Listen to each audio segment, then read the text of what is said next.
ಕಣ್ಣನ್ನ ನೀವು ಆಲ್ಟರ್ನೇಟ್ ಮಾಡ್ಲಿಕ್ಕೆ ಸಾಧ್ಯವೇ ಇಲ್ಲ. ಆ ರೀತಿಯಾಗಿ ಅಂತಹ ಉತ್ಕೃಷ್ಟವಾದಂತಹ ಹೈಯೆಸ್ಟ್ ಮೆಗಾ ಪಿಕ್ಸೆಲ್ ಕಣ್ಣುಗಳನ್ನ ಭಗವಂತ ನಮಗೆ ಕೊಟ್ಟಿದ್ದಾನೆ. ಆ ಕಣ್ಣುಗಳಲ್ಲಿ ನಾವು ಎಲ್ಲವನ್ನು ನೋಡ್ತಾ ಇದ್ದೇವೆ. ಅದಕ್ಕೋಸ್ಕರ ಭಗವಂತನಿಗೆ ಕೃತಜ್ಞತರಾಗಿರ್ಬೇಕು.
ಮಂಗಳಾನಿ ಭವಂತು ಭವಂತು ಸರ್ವೇ ಜನಾಃ ಸುಖಿನೋ ಭವಂತು.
ಫೌಂಡೇಶನ್ ಅಂತ.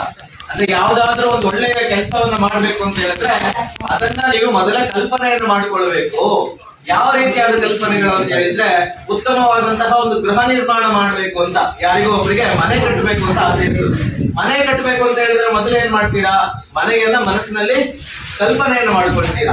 ಅಥವಾ ಯಾರಿಗೂ ಒಬ್ಬರಿಗೆ ವಾಹನವನ್ನು ಖರೀದಿ ಮಾಡ್ಬೇಕು ಅಂತ ಇರ್ತದೆ, ಅವಾಗ ಏನ್ ಮಾಡ್ತೀರಾ, ಮೊದಲಿಗೆ ವಾಹನವನ್ನು ಖರೀದಿ ಮಾಡೋದಕ್ಕೂ ಮೊದಲು ಅದನ್ನ ಕಲ್ಪನೆಯನ್ನು ಮಾಡ್ಕೊಳ್ತೀರಾ. ಕಲ್ಪನೆ ಅಂದ್ರೆ ಯಾವ ರೀತಿಯಾಗಿ, ಒಂದು ಫೈನಾನ್ಷಿಯಲ್ ಸ್ಟೇಟಸ್ ಇರಬಹುದು, ಅಂದ್ರೆ ವ್ಯಾವಹಾರಿಕವಾಗಿ, ಆರ್ಥಿಕವಾಗಿ ಎಲ್ಲಾ ದೃಷ್ಟಿಕೋನದಿಂದಲೂ ಸಹ ಈ ಕಾರನ್ನ ನಾನು ಭರಿಸಬಹುದಾ ಅಥವಾ ಈ ಮನೆಯನ್ನ ನಾನು ಭರಿಸಬಹುದಾ ಅನ್ನುವಂತಹ ಚಿಂತನೆಯನ್ನ ಮಾಡಿಕೊಂಡು ನಿಮ್ಗೆ ಎಲ್ಲಾ ವ್ಯವಸ್ಥಿತವಾದಂತಹ ಒಂದು ವಿಷಯವನ್ನ ನೋಡ್ಕೊಂಡು ಅದನ್ನ ಸಂಕಲ್ಪ ಅಂತ ಮಾಡ್ತೀರಾ. ಅಂದ್ರೆ ಈ ವಾಹನವನ್ನ ನಾನು ಖರೀದಿ ಮಾಡಿದ್ರೆ, ಈ ಗೃಹವನ್ನ ನಾನು ನಿರ್ಮಾಣ ಮಾಡಿದ್ರೆ ನನ್ನ ವೈಯಕ್ತಿಕವಾದಂತಹ ಜೀವನಕ್ಕೆ ಏನೋ ತೊಂದರೆ ಆಗದೇ ಇರೋ ರೀತಿಯಲ್ಲಿ ನಾನು ಹೇಗೆ ಬದುಕಬೇಕು ಎಂಬುದಾಗಿ.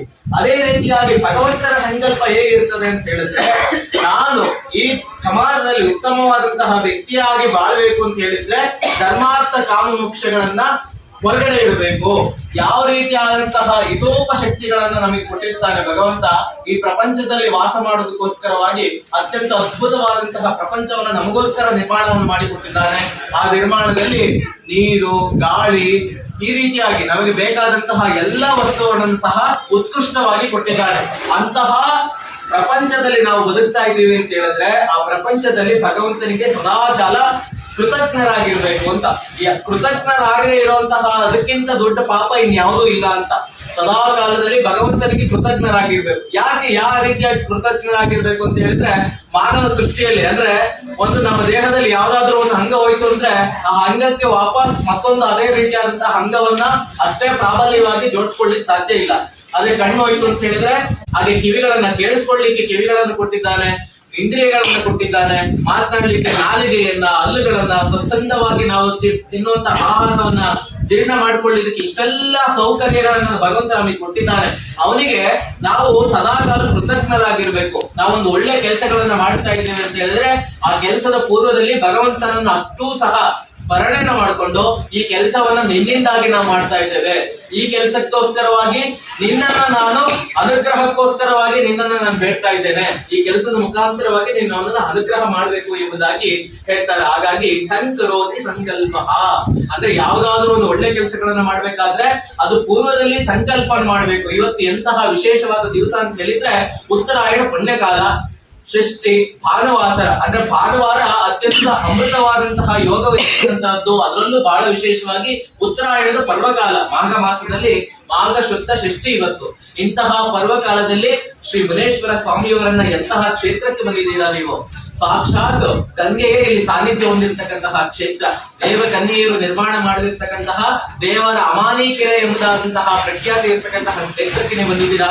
ಗಂಗಾಧರೇಶ್ವರ ಇದಕ್ಕೆ ಸಾಕ್ಷಾತ್ ಸಾಕ್ಷಿಭೂತನಾಗಿ ಇಲ್ಲಿ ಕೂತಿದ್ದಾರೆ. ಅಂತಹ ಗಂಗಾಧರೇಶ್ವರದಲ್ಲಿ ಮತ್ತೊಂದು ಬಹಳ ವಿಶೇಷ ಅಂತ ಹೇಳಿದ್ರೆ ಎಲ್ಲರೂ ಸಹ ಇಲ್ಲಿ ಬಂದು ಪೂಜೆ ಮುಗಿಸ್ಕೊಂಡು ಹೋಗ್ತಾರೆ ಕ್ಷಣಕ್ಕೆ. ಆದ್ರೆ ನೀವು ಒಂದು ಇಡೀ ರಾತ್ರಿ ಈ ಕ್ಷೇತ್ರದಲ್ಲಿ ವಾಸವನ್ನು ಮಾಡಿದ್ದೀರಾ.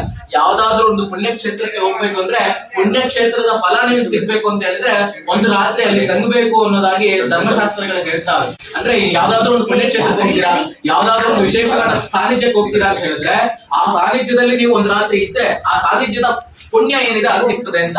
ಅದರಲ್ಲೂ ಬಹಳ ವಿಶೇಷವಾಗಿ ಇನ್ನೊಂದು ವಾಕ್ಯವನ್ನು ಹೇಳ್ತಾರೆ, ಏನಾದ್ರೂ ಪುಣ್ಯಕ್ಷೇತ್ರದ ಅನ್ಯಕ್ಷೇತ್ರೇ ಕೃತಂ ಪಾಪಂ ಪುಣ್ಯಕ್ಷೇತ್ರೇ ವಿನಶ್ಯತೆ. ಅಂದ್ರೆ ಏನಾದ್ರೂ ಅನ್ಯಕ್ಷೇತ್ರದಲ್ಲಿ ಮಾಡಿರ್ತಕ್ಕಂತಹ ಪಾಪಗಳು ಏನಾದ್ರೂ ಇದ್ರೆ ಈ ಪುಣ್ಯಕ್ಷೇತ್ರದಲ್ಲಿ ಸ್ನಾನ ಮಾಡೋದ್ರಿಂದ, ಈ ಪುಣ್ಯಕ್ಷೇತ್ರದಲ್ಲಿ ನೀವು ವಾಸ ಮಾಡೋದ್ರಿಂದ ನಾಶವಾಗುತ್ತದೆ. ಅಕಸ್ಮಾತ್ ಏನಾದ್ರೂ ಪುಣ್ಯಕ್ಷೇತ್ರ ಕೃತಂ ಪಾಪಂ, ನೀವು ಏನಾದ್ರೂ ಪುಣ್ಯಕ್ಷೇತ್ರದಲ್ಲಿ ಪಾಪವನ್ನೇನಾದ್ರೂ ಮಾಡಿದ್ರೆ ಅಂದ್ರೆ ನಮ್ಮ ಹಳೆಯ ವಸ್ತುಗಳನ್ನು ಅಥವಾ ಇನ್ನೇನೋ ಈ ಕ್ಷೇತ್ರವನ್ನ ಸ್ವಚ್ಛವಾಗಿ ಇಡೋದಕ್ಕೆ ಆಗದೆ ಏನಾದ್ರೂ ಇಲ್ಲಿ ಗಲೀಜುಗಳನ್ನು ಮಾಡಿದ್ರೆ ಅದಕ್ಕಿಂತಹ ಘೋರವಾದಂತಹ ಪಾಪ ಮತ್ತೊಂದು ಇಲ್ಲ ಅಂತ ಹೇಳಿದ್ದಾರೆ. ಹಾಗಾಗಿ ಅನ್ಯಕ್ಷೇತ್ರದಲ್ಲಿ ಮಾಡಿರ್ತಕ್ಕಂತಹ ಪಾಪಗಳನ್ನ ಪುಣ್ಯಕ್ಷೇತ್ರದಲ್ಲಿ ಹೋಗ್ತದೆ ಅಂತ ಹೇಳಿ ನಾವು ಮನುಷ್ಯ ಸಹಜವಾಗಿ ಈ ಪ್ರಪಂಚದಲ್ಲಿ ಬೆಳಗ್ತಾ ಇರಬೇಕಾದ್ರೆ ಅನ್ಯಾಯಗಳನ್ನ, ಅಕ್ರಮಗಳನ್ನ ನಮಗೆ ಗೊತ್ತಿದ್ದೋ ಗೊತ್ತಿಲ್ಲದೆ ಅಂದ್ರೆ 4 ಫಲಗಳನ್ನ ಹೇಳ್ತಾರೆ, ಕರ್ತ, ಕಾರಯಿತ, ಪ್ರೇರಕ, ಅನುಮೋದಕ ಅಂತ 4 ಜನರಿಗೆ ಪಾಲಿರುತ್ತದೆ. ಏನೇ ಒಳ್ಳೆ ಕೆಲಸ ಮಾಡಿ, ಏನೇ ಕೆಟ್ಟ ಕೆಲಸ ಮಾಡಿ 4 ಜನರಿಗೆ ಪಾಲು ಅಂತ. ಕರ್ತ ಅಂದ್ರೆ ಯಾರು? ಮಾಡುವವನು. ಕಾರಯಿತ ಅಂದ್ರೆ ಮಾಡಿಸುವವನು. ಪ್ರೇರಕ ಅಂದ್ರೆ ಸರಿ ಇದೆ ನೀನ್ ಮಾಡು ಅಂತ ಹೇಳುವವನು. ಅನುಮೋದಕ ಅಂತ ಹೇಳಿದ್ರೆ ಆಯ್ತಪ್ಪ ನೀನ್ ಮಾಡ್ತಿರೋದು ಸರಿ ಇದೆ ಅಂತ ಮತ್ತೆ ಅನುಮೋದನೆಯನ್ನು ಕೊಡುವವನು, ಅಥೆಂಟಿಕೇಟ್ ಮಾಡೋನು ಅಂತ. ಸೊ ಈ 4 4 ಜನರಿಗೆ ಫಲ ಇರುತ್ತೆ. ಏನೇ ಒಂದು ಒಳ್ಳೆ ಕೆಲಸ ಮಾಡಿದ್ರು, ಕೆಟ್ಟ ಕೆಲಸ ಮಾಡಿದ್ರು ಈ ಭಗವಂತನ ಸ್ವರೂಪದಲ್ಲಿ 4 ಜನರಿಗೆ ಪಾಲು ಅಂತ ಹೇಳ್ತಾರೆ. ಹಾಗಾಗಿ ಅನುಮೋದಕ ಸಾಕ್ಷಾತ್ ಭಗವಂತನೇ ಆಗಿರ್ತಾನೆ. ಏನಾದ್ರೂ ಒಳ್ಳೆ ಕೆಲಸಗಳನ್ನ ಮಾಡ್ಬೇಕು ಅಂತ ಹೇಳಿದ್ರೆ ಅದಕ್ಕೆ ಅನುಮೋದಕ ಭಗವಂತನೇ ಆಗಿರ್ತಾನೆ. ಇಷ್ಟೊಂದು ಪ್ರಪಂಚದಲ್ಲಿ ಇಷ್ಟೆಲ್ಲ ಸಂಖ್ಯೆಗಳಿದ್ದಾರೆ, ಆದ್ರೂ ಇದಿಷ್ಟೇ ಜನ ನಿಮ್ಗೆ ಇಲ್ಲಿ ಈ ಕ್ಷೇತ್ರದಲ್ಲಿ ಕೂತ್ಕೊಳ್ಳುವಂತಹ, ಈ ಕ್ಷೇತ್ರದಲ್ಲಿ ಸಂಕಲ್ಪ ಮಾಡುವಂತಹ ಪುಣ್ಯ ಇದೆ ಅಂತ ಹೇಳಿದ್ರೆ ಭಗವಂತನ ಸಂಕಲ್ಪ ನಿಮ್ಮ ಒಂದು ಉತ್ತರೋತ್ತರವಾದಂತಹ ಅಭಿವೃದ್ಧಿಗೆ ಉತ್ತರಾಯಣ ಪುಣ್ಯ ಕಾಲದಲ್ಲಿ ಒಂದು ವಿಶೇಷವಾದಂತಹ ಸಾನ್ನಿಧ್ಯವನ್ನ ನಿಮಗೆ ಕಲ್ಪನೆಯನ್ನು ಮಾಡಿಬಿಟ್ಟು ಇಲ್ಲಿ ಸಂಕಲ್ಪವನ್ನು ಮಾಡಿಸ್ತಾ ಇದ್ದಾನೆ. ನಿಮ್ಮ ಮನಸ್ಸಿನಲ್ಲಿ ನಿಮ್ಮೆಲ್ಲ ಏನೆಲ್ಲ ಇಷ್ಟಾರ್ಥಗಳಿದೆ, ಏನೆಲ್ಲ ಕೋರಿಕೆಗಳಿದೆ, ಏನೆಲ್ಲ ಬೇಡಿಕೆಗಳಿದೆ, ಅದನ್ನ ಈ ಭಗವಂತನ ಒಂದು ವಿಶೇಷವಾದ ಸಾನ್ನಿಧ್ಯದಲ್ಲಿ ಬೇಡ್ಕೊಳ್ಳಿ. ಸಾಕ್ಷಾತ್ ಭಗವಂತ ಉತ್ತರೋತ್ತರವಾದಂತಹ ಅಭಿವೃದ್ಧಿಯನ್ನು ನಿಮ್ಮೆಲ್ಲರಿಗೂ ಸಹ ಕೊಟ್ಟು ಕಾಪಾಡ್ತಾನೆ ಎಂಬುದಾಗಿ ಈ ರೀತಿಯಾಗಿ ಈ ಶಾಸ್ತ್ರಗಳು ಹೇಳಿದ್ರಿಂದ ಉತ್ತರೋತ್ತರವಾದಂತಹ ಅಭಿವೃದ್ಧಿಯನ್ನ, ನಿಮ್ಮೆಲ್ಲ ಕಷ್ಟ ಕಾರ್ಪಣ್ಯಗಳನ್ನ, ಬೇಡಿಕೆಗಳನ್ನ ಈ ಕ್ಷೇತ್ರಕ್ಕೆ, ಈ ಸ್ವಾಮಿಯವರನ್ನ, ಹಾಗೆ ಜಗನ್ಮಾತೆಯವರನ್ನ ಯಾರೆಲ್ಲ ಈ ಕ್ಷೇತ್ರದಲ್ಲಿ ನಂಬಿಕೊಂಡು ಬರ್ತಾರೋ ಅವರೆಲ್ಲರಿಗೂ ಸಹ ಉತ್ತರೋತ್ತರವಾದಂತಹ ಅಭಿವೃದ್ಧಿಯನ್ನು ಕೊಟ್ಟು ಕಾಪಾಡಬೇಕು. ಸಕಲ ಭಕ್ತರಿಗೂ ಸಹ ಒಳಿತನ್ನು ಮಾಡುವವರು ಯಾರು ಅಂದ್ರೆ ಕಲಿಯುಗದಲ್ಲಿ ದುರ್ಗೆ, ಕಲೋ ದುರ್ಗೋ ವಿನಾಯಕ ಅಂತ ಹೇಳಿದ್ದಾರೆ. ಕಲಿಯುಗದಲ್ಲಿ ಅಮ್ಮನವರನ್ನ ನಂಬಿದ್ರೆ ನಿಮ್ಮನ್ನ ಕೈ ಬಿಡುವುದೇ ಇಲ್ಲ ಅಂತ ಹೇಳಿ ಶಾಸ್ತ್ರಗಳು ಹೇಳ್ತಾರೆ. ಹಾಗಾಗಿ ಸಾಕ್ಷಾತ್ ಅಮ್ಮನವರ ಅನುಗ್ರಹಕ್ಕೆ, ಹಾಗೆ ಸ್ವಾಮಿಯವರ ಅನುಗ್ರಹಕ್ಕೆ ಇವತ್ತು ನೀವೆಲ್ಲರೂ ಸಹ ಪಾತ್ರರಾಗಬೇಕು ಅನ್ನುವಂತಹ ದೃಷ್ಟಿಯಿಂದ ಇಲ್ಲಿ ಸಂಕಲ್ಪವನ್ನು ಮಾಡ್ತಾ ಇದ್ದೀರಾ. ಎಲ್ಲರಿಗೂ ಸಹ ಅನುಕೂಲಕರವಾದಂತಹ ಬೇರೆ ಎಲ್ಲ ಚಿಂತನೆಗಳನ್ನ ಬಿಟ್ಬಿಡಿ, ಒಂದು ಸದಾಕಾಲ ಸಾಕ್ಷಾತ್ ಭಗವಂತನ ಸ್ವರೂಪದಲ್ಲಿ ಇವತ್ತು ಸಂಕಲ್ಪವನ್ನು ಮಾಡ್ತಾ ಇದ್ದೇವೆ. ಮುಂದಿನ ಇಂತಿಷ್ಟು ದಿವಸಗಳ ಕಾಲ ಈ ಭಗವಂತನ ಸ್ವರೂಪದಲ್ಲಿ ನಾನು ಇದ್ದುಕೊಂಡು ಸಂಕಲ್ಪವನ್ನ ಸೇವೆಯನ್ನು ಮಾಡ್ತೇನೆ ಅನ್ನುವಂತಹ ದೃಷ್ಟಿಕೋನದಿಂದ ನಿಮ್ಮೆಲ್ಲ ಏನೆಲ್ಲ ಬೇಡಿಕೆಗಳಿದೆ ಅದನ್ನೆಲ್ಲ ಮನಸ್ಸಲ್ಲಿ ಚಿಂತನೆಯನ್ನು ಮಾಡ್ಕೊಳ್ಳಿ. ಮುನೇಶ್ವರ ಸ್ವಾಮಿಯವರು ಹಾಗೂ ಚಾಮುಂಡೇಶ್ವರಿ ಅಮ್ಮನವರು ನಿಮ್ಮೆಲ್ಲ ಕಷ್ಟ ಕಾರ್ಪಣ್ಯಗಳನ್ನ ನಿವಾರಿಸ್ತಾರೆ, ಕ್ಷೇತ್ರದಲ್ಲಿ ಉತ್ತರೋತ್ತರವಾದಂತಹ ಅಭಿವೃದ್ಧಿಯನ್ನು ಕೊಟ್ಟು ಕಾಪಾಡ್ತಾರೆ ಎನ್ನುವುದರ ಮುಖಾಂತರವಾಗಿ ನಾವು ಇವತ್ತು ಹೇಳ್ತಾ ಇದ್ದೇವೆ. ಯಾವ ನಕ್ಷತ್ರ ಎಂಬುದಾಗಿ ಹೇಳಿದ್ದೇವೆ. ಇನ್ನು ಮುಂದೆ ನಿಮ್ಮೆಲ್ಲರಿಗೂ ಸಹ ಒಟ್ಟಾಗಿ ಹೇಳ್ಕೊಡ್ತೇವೆ ಸಂಕಲ್ಪ ಅಂದ್ರೆ ಏನು ಅಂತ ಹೇಳಿ. ಆ ಸಂಕಲ್ಪಗಳನ್ನ ನೀವು ಉದ್ಘೋಷ ಮಾಡ್ಬೇಕು. ಯಾಕೆಂದ್ರೆ ಸಾಕ್ಷಾತ್ ಭಗವಂತನಿಗೆ ಕೇಳಿಸ್ಬೇಕು ನಿಮ್ಮೆಲ್ಲ ಸಂಕಲ್ಪಗಳನ್ನ. ಆ ರೀತಿಯಾಗಿ ಜೋರಾಗಿ ನಾವು ಹೇಳ್ಕೊಟ್ಟದ್ದನ್ನು ಹೇಳಿ ಹಾಗೆ ಸಂಕಲ್ಪವನ್ನು ಮಾಡಿದ್ದೇವೆ. ನಮಗೆ ಬಂದಿರತಕ್ಕಂತಹ ಎಲ್ಲ ರೋಗ ರುಜಿನಗಳು ನಿವಾರಣೆ ಆಗ್ಬೇಕು. ಪುಣ್ಯಕ್ಷೇತ್ರದಲ್ಲಿ ನಾವು ಮಾಡಿರ್ತಕ್ಕಂತಹ ಪಾಪ ಸಂಚಯಗಳೆಲ್ಲವೂ ಸಹ ನಿವಾರಣೆ ಆಗಿ ಪುಣ್ಯ ಎಂಬತಕ್ಕಂತಹದ್ದು ಅತಿಯುಕ್ತವಾದಂತಹ ರೀತಿಯಲ್ಲಿ ನಮಗೆ ಕೊಡಬೇಕು ಎಂಬುದಾಗಿ ಆ ಮಹಾಮನೇಶ್ವರ ಸ್ವಾಮಿಯವರನ್ನ ಹಾಗೆ ಚಾಮುಂಡೇಶ್ವರಿ ಅಮ್ಮನವರನ್ನ ಪ್ರಾರ್ಥನೆಯನ್ನ ಮಾಡ್ಕೊಂಡಿದ್ದೇವೆ. ನಿಮ್ಮ ಹತ್ರ ಒಂದು ತಟ್ಟೆ ಬರುತ್ತೆ, ನೀವು ಕೊಟ್ಟಿರ್ತಕ್ಕಂಥ ಅಕ್ಷತೆಗಳನ್ನೆಲ್ಲ ಆ ತಟ್ಟೆ ಹಾಕಿ ಕೊಡಿ. ನಿಮ್ಮೆಲ್ಲ ಸಂಕಲ್ಪಗಳನ್ನ ಮನಸ್ಸಿನಲ್ಲಿ ಪ್ರಾರ್ಥನೆಯನ್ನ ಮಾಡ್ಕೊಳ್ಳಿ.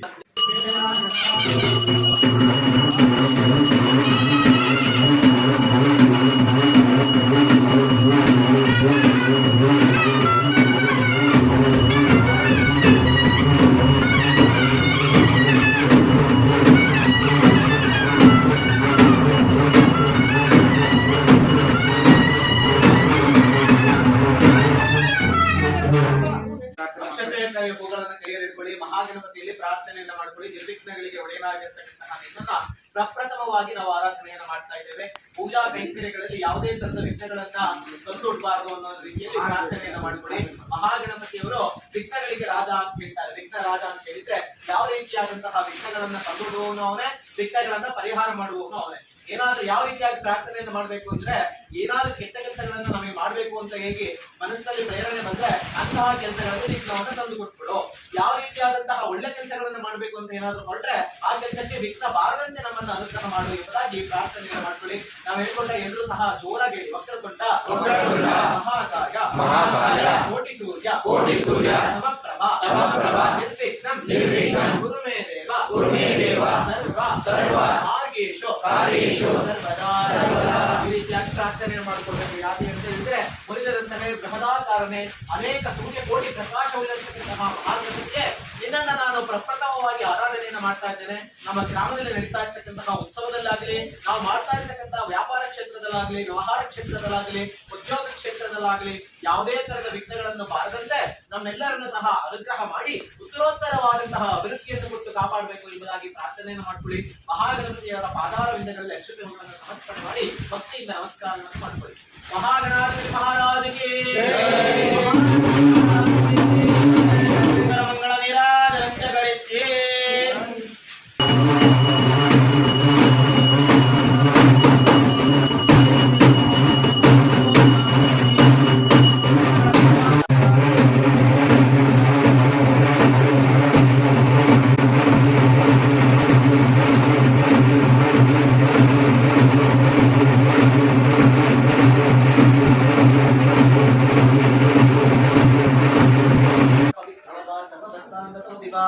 स्मरेते विश्वकर्माणां सवाप्याप्यन्नमस्कृतिः।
ಚಾಮುಂಡೇಶ್ವರಿಗೆ ಓಂ ಶ್ರೀ ಚಾಮುಂಡೇಶ್ವರಿಗೆ ಓಂ ಶ್ರೀ ಚಾಮುಂಡೇಶ್ವರಿಗೆ ಓಂ ಶ್ರೀ ಮುನೇಶ್ವರ ಸ್ವಾಮಿಗೆ ಓಂ ಶ್ರೀ ಮುನೇಶ್ವರ ಸ್ವಾಮಿಗೆ ಓಂ ಶ್ರೀ ಮುನೇಶ್ವರ ಸ್ವಾಮಿಗೆ ಚಾಮುಂಡೇಶ್ವರಿಗೆ ಚಾಮುಂಡೇಶ್ವರಿಗೆ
Iya,